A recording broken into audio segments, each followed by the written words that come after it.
big hankering for a smoothie. So I was like, hey, I wonder if there's any good smoothie places. And my friend Elise had told me yesterday, yeah, there is. There's something called the Wellness Bar. And I was like, oh, okay. So I'm going to head on in there and see what they have. I'm excited. I haven't had like I used to every weekend after I was done teaching dance class, I would go and I would get a smoothie, and I just loved my smoothies in the car on the way home. And then I would like crank up the heat and drink a cold smoothie. I don't know. There's nothing better than that to me anyway. So I'm gonna go see what they have. So this place is really, really cute. So I'm gonna show you guys around really quick.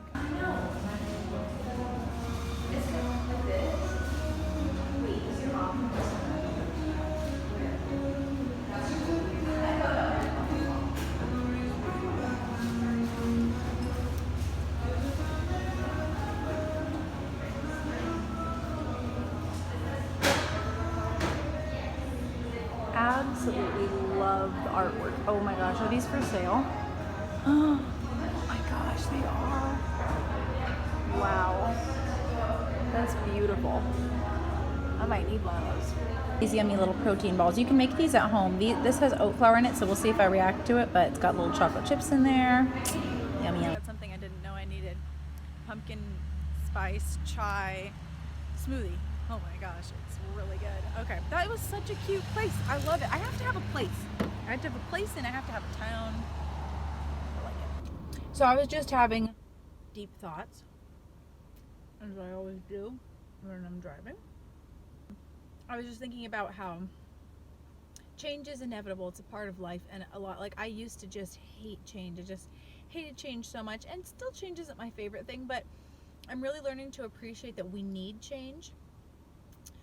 We need the seasons to change. I kind of had this idea the past couple years where it's like, every 4 years you kind of need to graduate to something else, right? Like, in school we have that kind of set up for us where about every 3 to 4 years we graduate onto something new.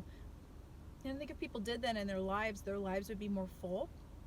Because if you wake up every day and you don't break down things into years and chunks and goals and things like that, everything is just spread out before you like this huge playground that's just too big for you.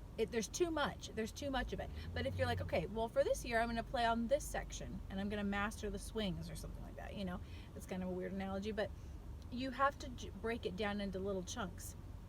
And the other thing is that life is not about finishing things, it's about sustaining things. And I think that's something that is hard for me as a project-driven person to do. I like to be like, done, finished, but life is not finished. I mean, even after we die, it still goes on. You know what I mean? We live on, and it's really about, God made us to be gardeners, and gardening you never are really finished, because there's always weeds to pull, there's always something new to plant. You have to shift your garden around with the seasons, and life is like that. Life is very much about sustaining something good, that what you have. You have to tend to the soil. You have to tend to the soil of your mind, the soil of your heart. You have to tend to the other people around you, and you're always trying to sustain things and keep things at a place of stasis. It's not about getting everything to where it's like, okay, everything is done, everything is finished, and it's all, the only person who could ever say it is finished is Jesus when he died on the cross. But I mean, even after that, like, he's still working. It's not like, it's not like he hung up his hat and is just not doing anything. It really is about sustaining good.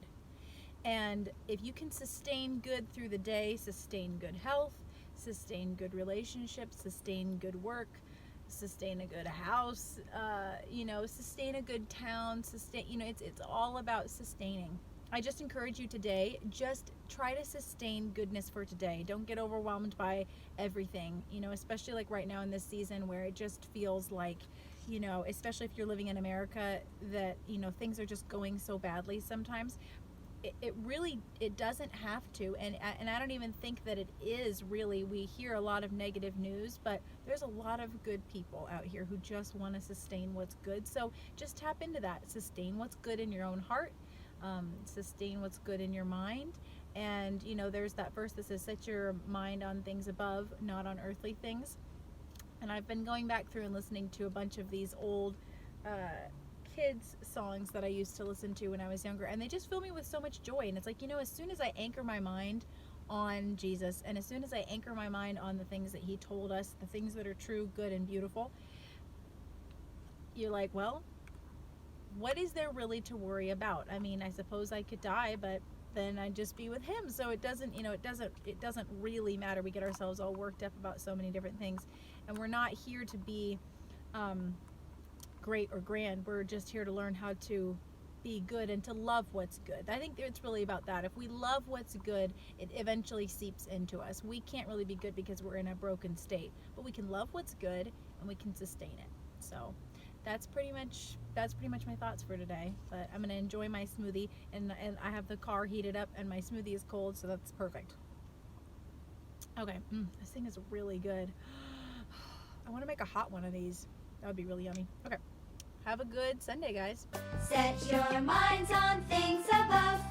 Whoa, not on earthly things.